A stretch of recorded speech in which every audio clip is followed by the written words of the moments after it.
Tonight on the Mac to the Future Livecast Go. I mean, sure, we want reviews and positive reviews even more. But to force users to leave one before you can even use the app? Cheap deals for M1 Mac Minis are out there. Maybe a new model coming. WWDC is scheduled to start June 7th. Besides new looks in your favorite operating systems, what else might Apple be announcing as I read this very oddly?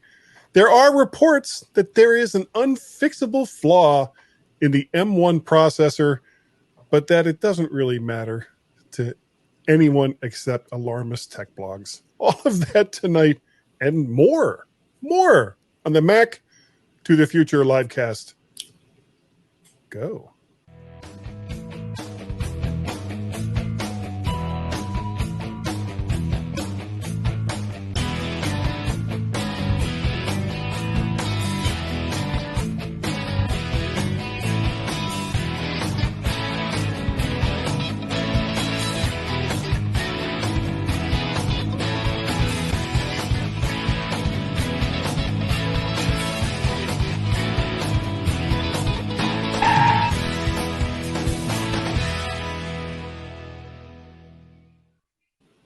Good evening. I am Guy Serle, one of your humble hosts of this show. No, I'm not wearing an orange t-shirt tonight.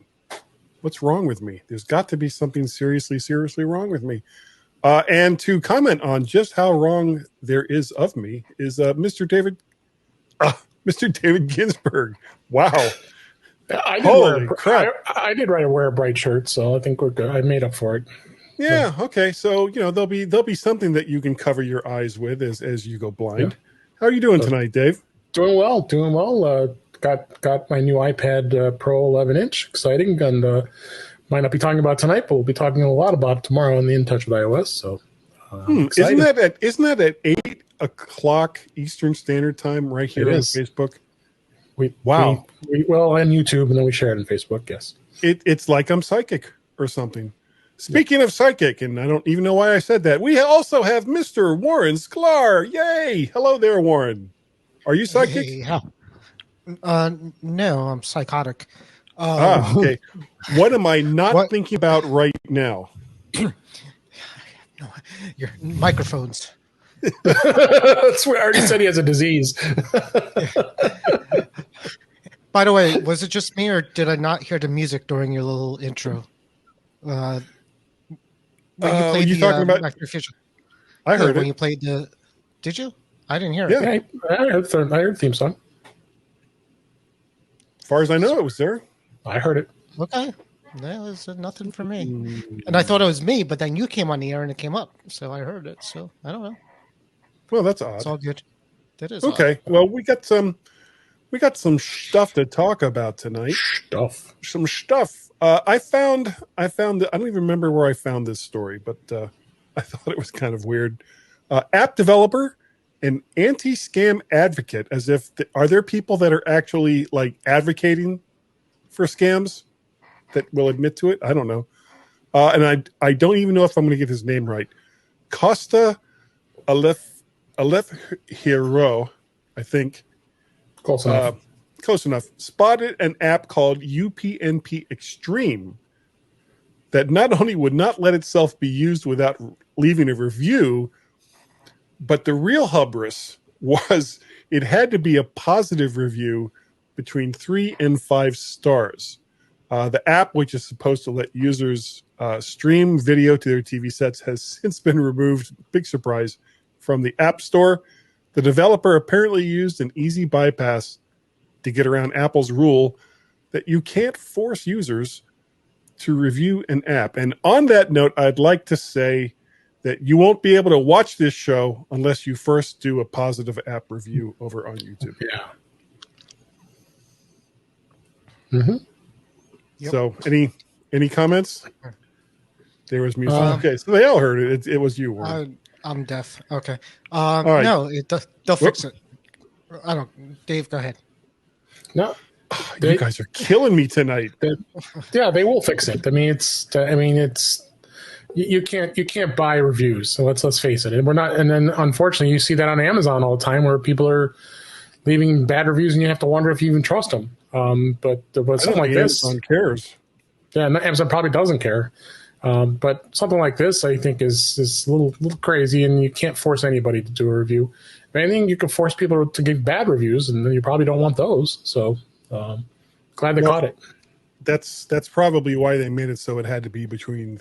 Because as I looked at the graphic for this, basically you start the app, and this is an iOS app, and when it comes up, it says, "Hey, leave a review." Nothing like you can't use this until you leave a review.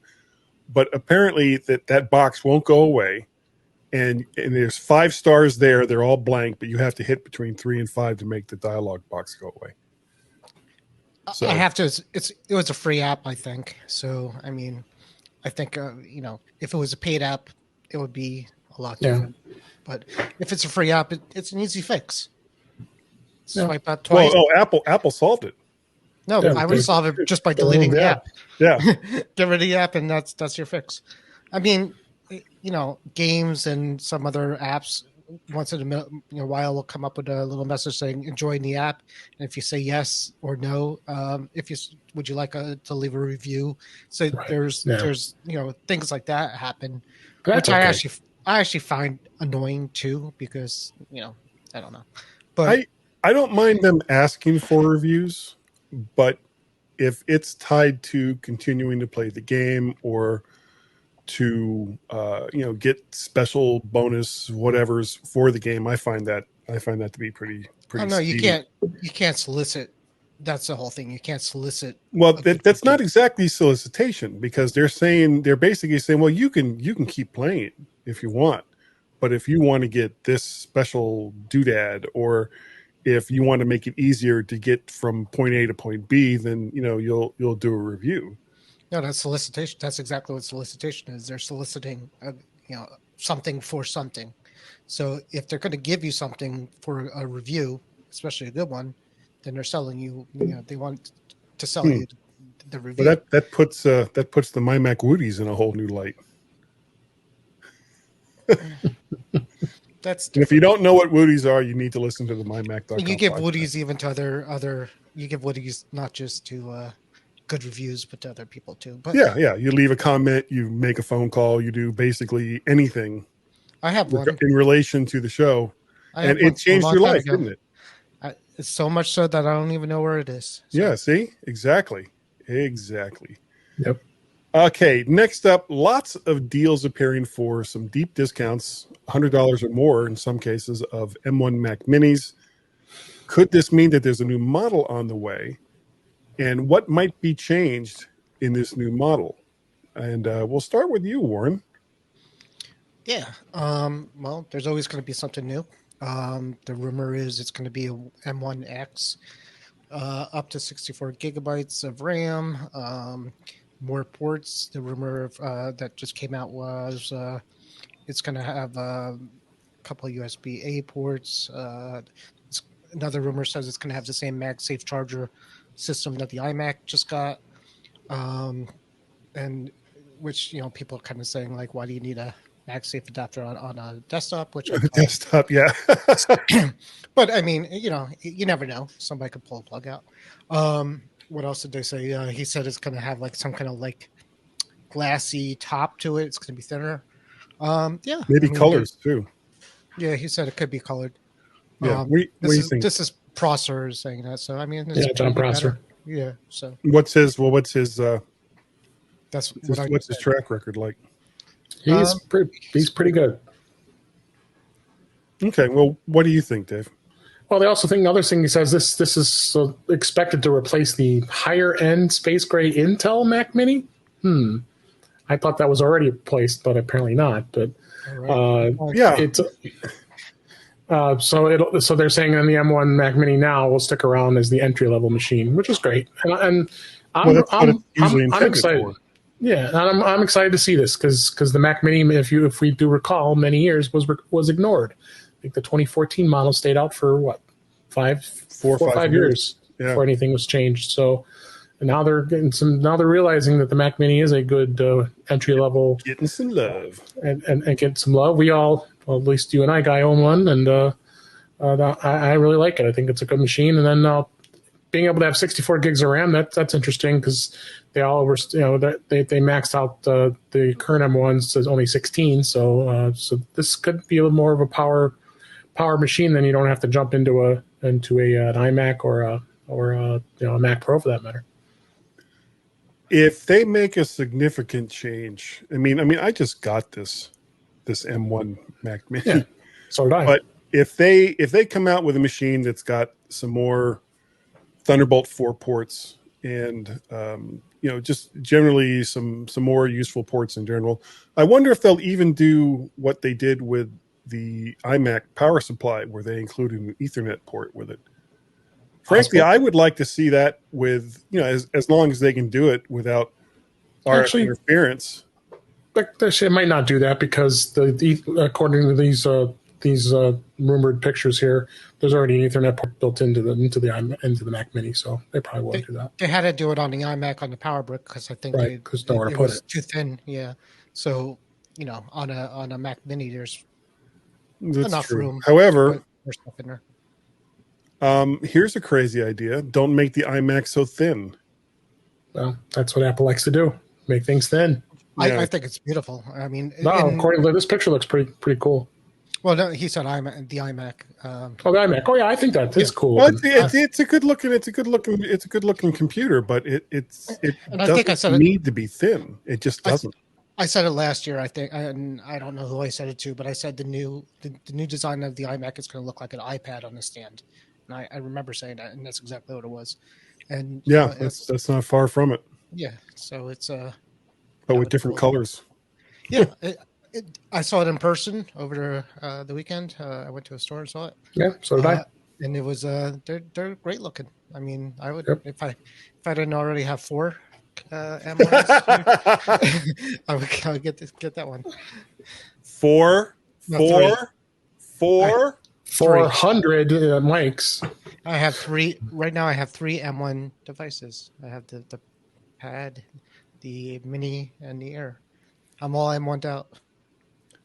I thought you were talking about iPads in general. I've got a 1st gen, a 3rd gen, and the 2018, and I just don't know what to do with the older ones. I guess just turn them in for recycling. I don't know what to do with the new one. Why did you buy it? I don't, because it's pretty. And it was his birthday. And it was his birthday. It was his birthday. Tomorrow, as soon as the official one. Yep. WWDC 2021 is coming up, along with a look at all the new pieces of the various operating systems Apple has. This might also be a launch point for the new 14 or 16, possibly both inch MacBook Pros.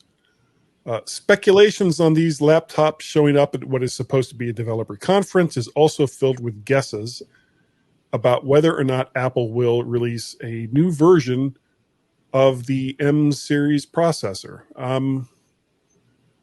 I guess, there's what I've been reading about the next gen M series processor is basically it's going to have more cores, and both in graphics and in main cores.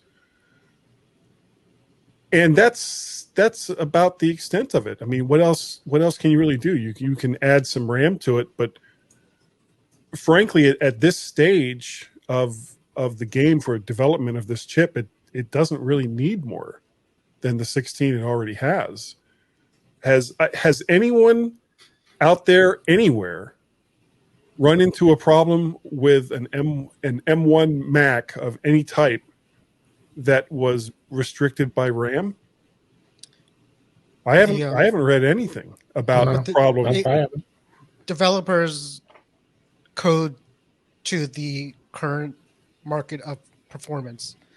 So the hope is now that we have a faster computers and faster iPads, that people will take advantage of that going forward.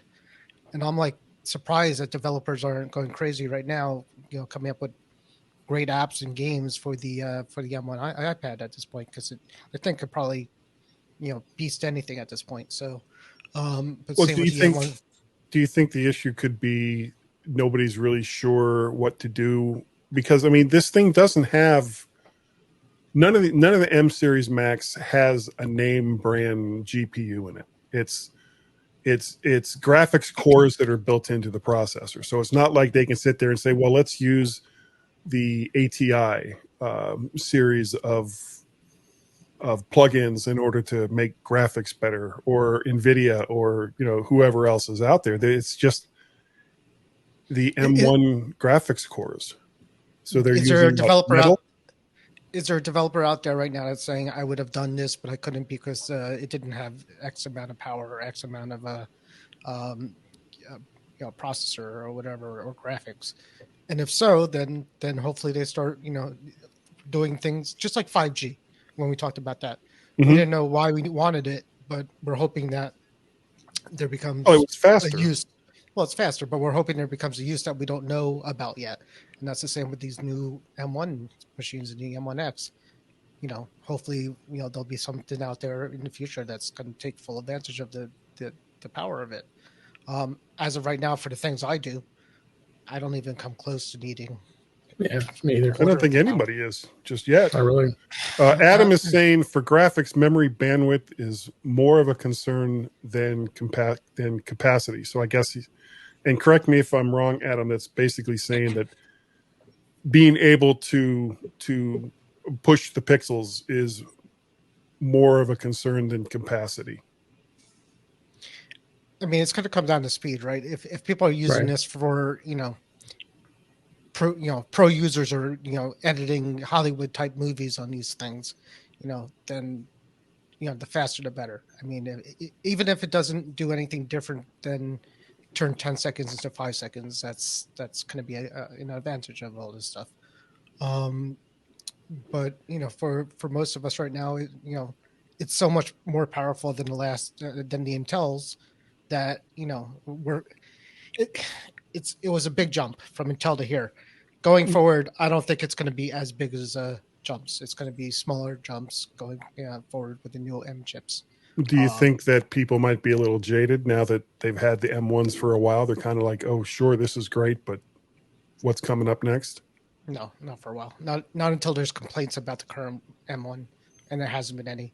And that's why Apple put the M1 in the iPad, because it's got such a good reputation at this point that they could have called it something else, like what was the last one? A14. A14. Yeah. There's a new. From what I've been reading, there is a new A series processor coming out for the iPhones, that the iPhones won't be getting an M series chip. I would be surprised if the iPhones did not come with an M1 or M series chip. With the next generation? I would bet the next generation is going to be an M something chip on that iPhone, because the name now is out there. People know what the M1 is more than they know what an A whatever is at this point, because it's been in the news. People are talking about it. It's new news. I mean, maybe at one point the A chip was, the thing, but this is a thing. And if you put so maybe if it is basically, it is going to be the equivalent of an A15, but it just has a different marketing name. Exactly, I think so. Or yeah, I mean. M1Z or something they'll just call it. Or M1M, like for M1 Mobile, or MM something. I mean, we were saying that they'll never put an M1 chip in an iPhone because the A is their mobile chip. Same with the the iPad, but they put it in the iPad, and that's a mobile device. So they're putting the M chips in the mobile devices now. So there's no reason why they wouldn't put it in a phone. Okay, well, I still maintain that this is the start. This is the start of them moving iPad OS and Mac OS closer together. I hope so. That's why I got this. It's the same operating system. It's just one's on a touchpad, the other one's on a more traditional desktop-ish. You think metaphor computer? Do you think we'll find out more about that at WWDC? Do you think we're going to see big changes?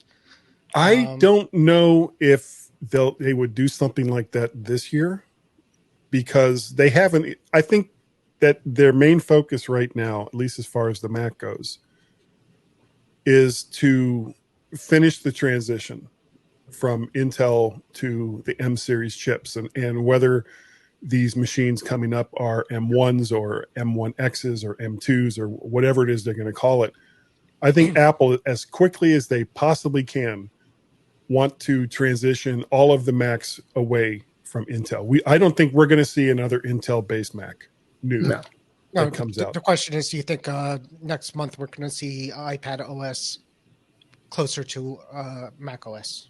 Yeah, I think that there'll be some changes to it. But I mean, they've already made some pretty big leaps in both arenas where you can run iPad OS applications on a Mac, and now the iPad has an M1 processor.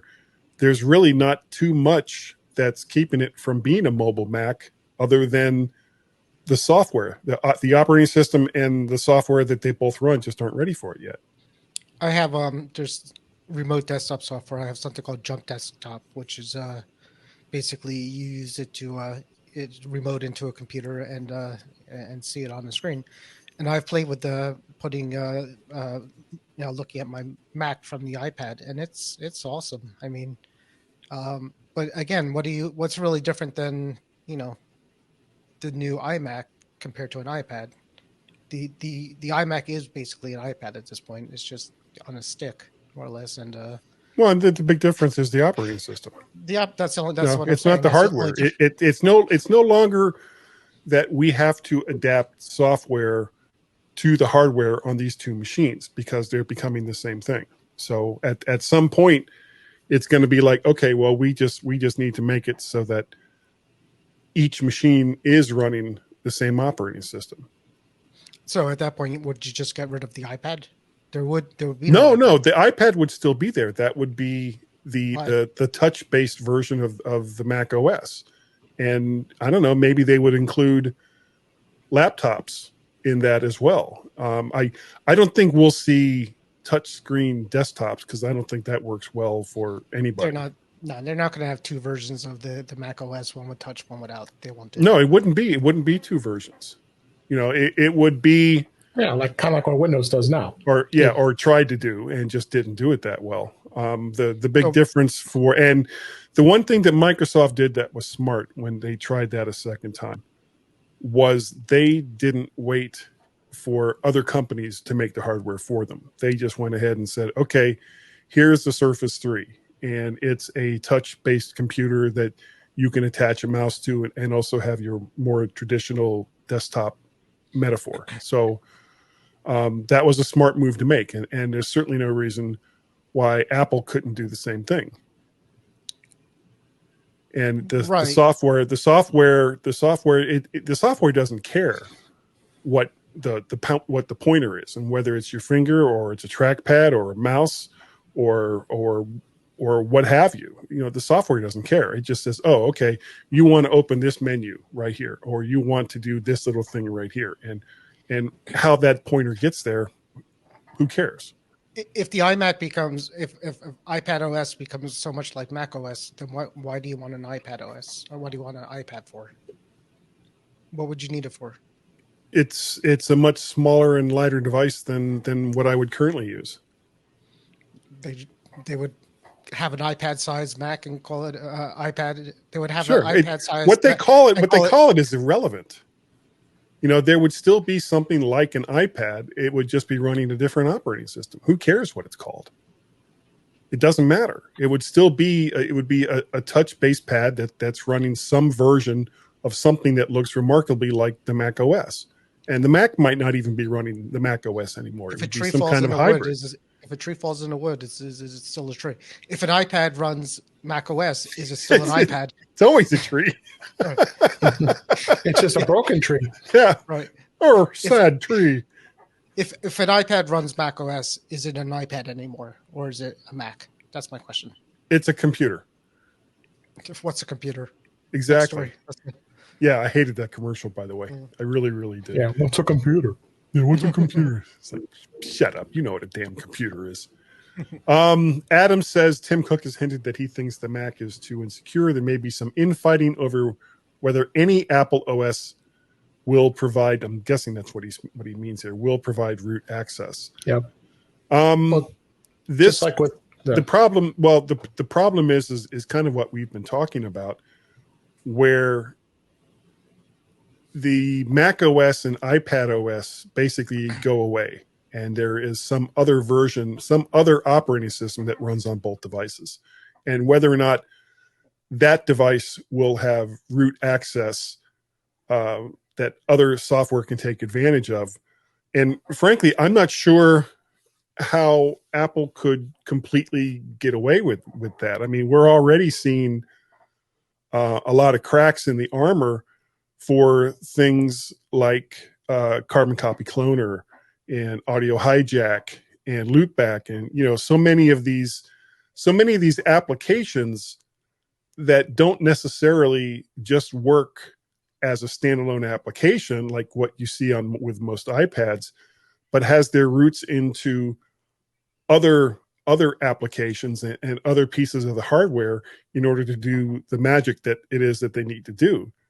And if Apple wants to restrict it to the point where there's no root access, then they're going to need to kind of really, really step up, at least as far as their own software, or coming up with super developers that have the way to still have access to all of this stuff, but in a safe and secure way.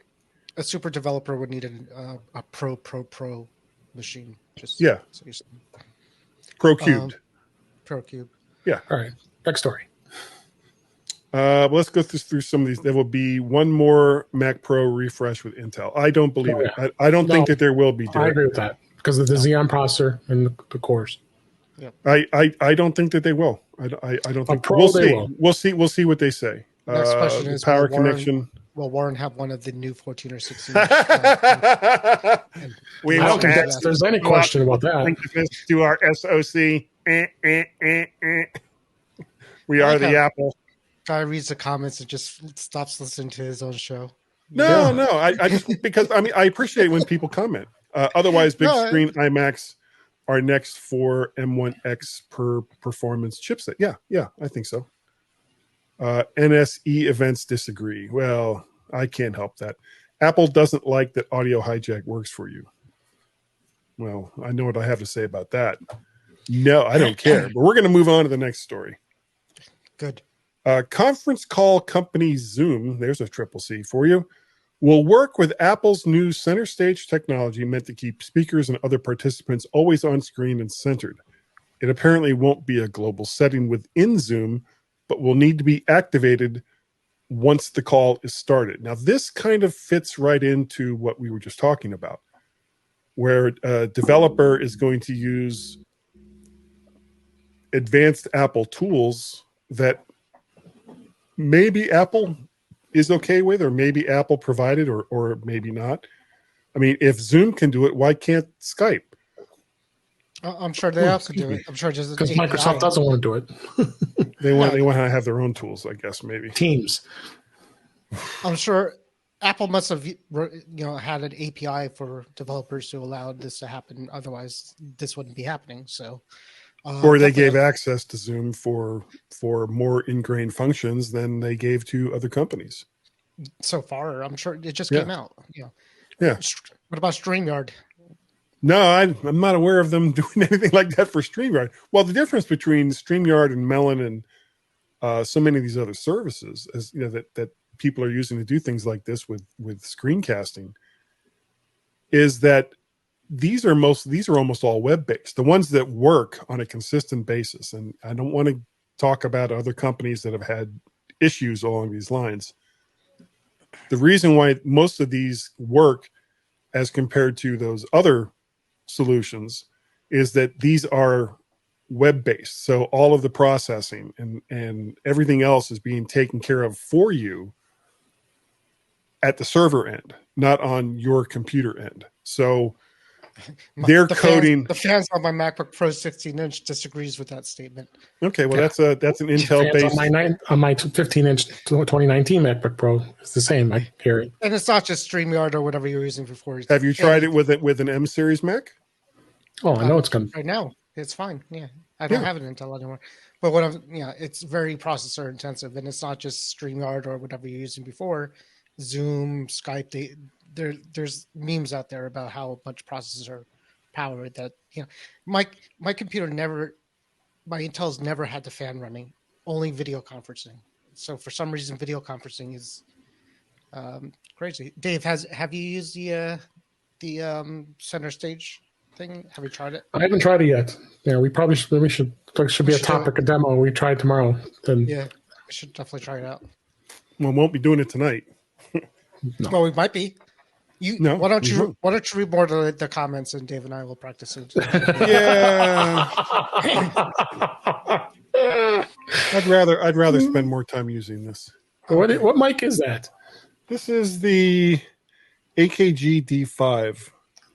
Oh my god! It's a dynamic handheld dynamic mic. I really want you to get every single mic you have in your possession, put it in a pile, and I want to see a picture, just so we know what you have. I need a bigger desk. Yeah. I've got a lot. I don't even know where you store them. There's a couple boxes in one of my closets up here. Most of the microphones that I have are dynamic microphones. I do have a couple of condensers. As a matter of fact, this is a condenser. You're on a dynamic. You're on a condenser. Yeah, this is the Rode M2, which is a condenser microphone. This is the microphone I'll be using next week, which is the Behringer SB78A. And you have one of these. This mic came in the mail. This mic came in the mail, and I'm using this one. Thanks to a friend. Along with this big mixer. Yeah, this is the reason why I'm stuck out here Zoom. in the dining room, because it works so well. It won't fit in the other rooms. I have to stay out here. So. I've got it here someplace. I still have my Heil. I still have Bless you. This SM7B that I've barely used since I got it. It's a sickness. It really is. All right, last story for the evening before I get even more distracted. We could just change this to the guy reads comments and talks about microphone show. Yeah. There's a flaw. In touch with microphones. There's a new podcast for you. There's something seriously wrong with that statement. Inside guy's head.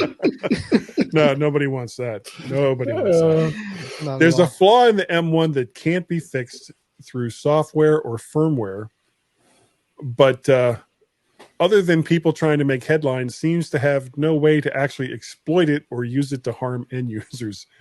However, on the face of it, it does sound bad. It allows apps to communicate with each other outside of Apple's control or even their knowledge. And according to the researcher who found it, he says that, and this is why it's not that big of a deal, apparently, covert channels can't leak data from uncooperative apps or systems.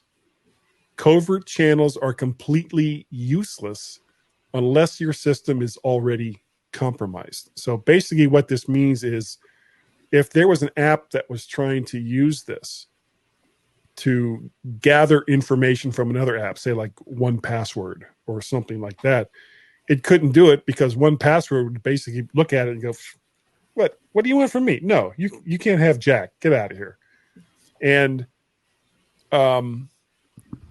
as far as if your system is already compromised through malware, then the worst that could happen is if there was one or more pieces of malware, they could talk to one another for whatever good that does. So does somebody malware you? It's mal or malware is what it really should be. Yeah. I think this is all just malware is what I wear in the mall. Go ahead. I'm sorry. Yeah. This is all speculation, all nonsense. Like it says. Yeah. It's a waste of time and waste of tech blogs resources, but these tech bloggers have they got to have something to talk about. They have something to write about. So and they'll take something different day, but I'll tell you mine. Go ahead. No, go ahead. I mean, for a tech headline, yeah, but it's important that it gets out there. It's important. Here's the thing: security researchers finding a bug or malware or virus in something before it affects like the northeastern pipelines. It's a good thing because that's exactly what you don't want to happen. So every time you see a story, whether it's Windows or Android or Apple, that says security researcher discovered a bug that could potentially, take that as a good thing because, no software is going to be perfect. Right. Everything's going to have a bug.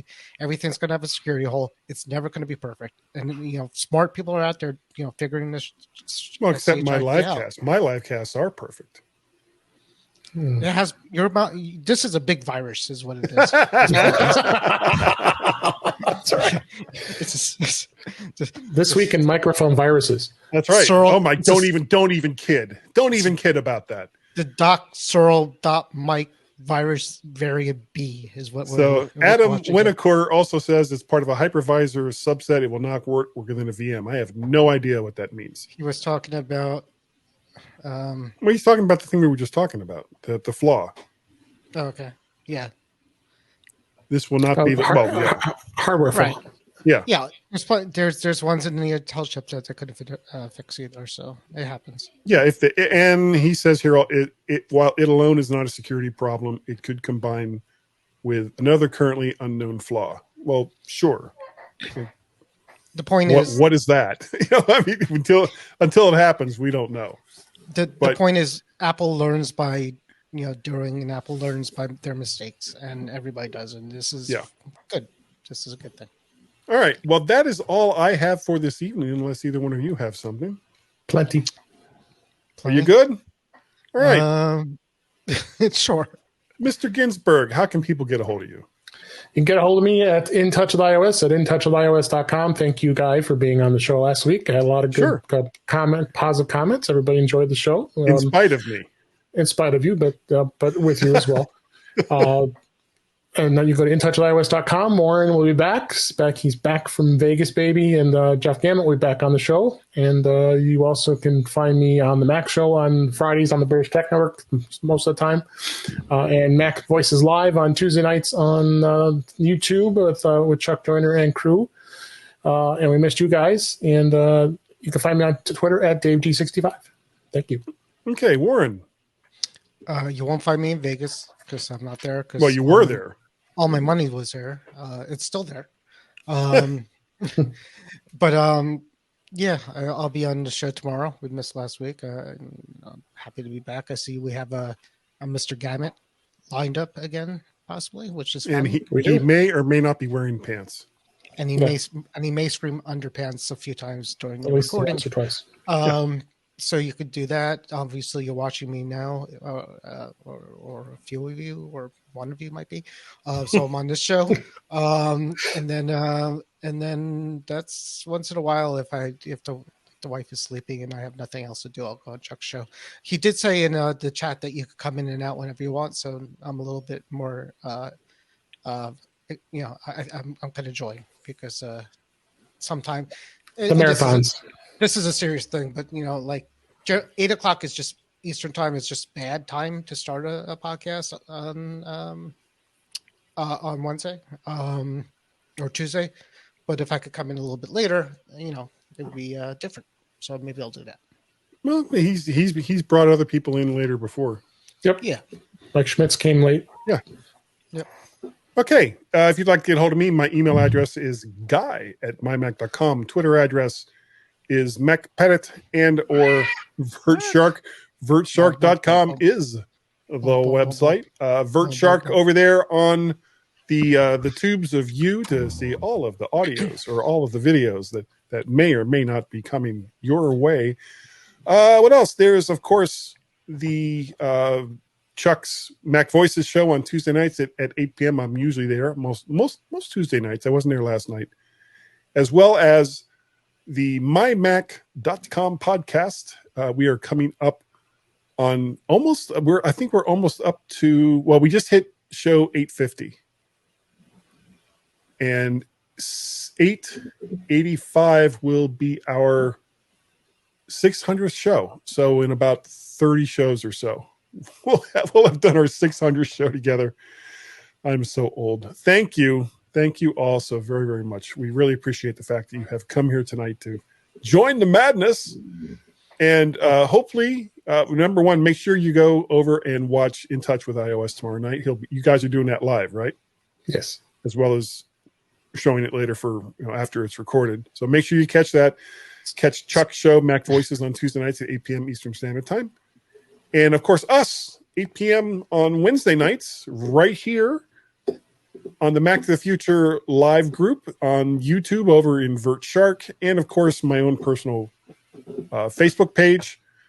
And that is going to do it. We are going to see everyone, I guess, the next time that we do this. And that's going to do it. I said for at least the fourth time. Goodbye. Yeah, so we're going to go. Good night, everybody. We'll do. See you.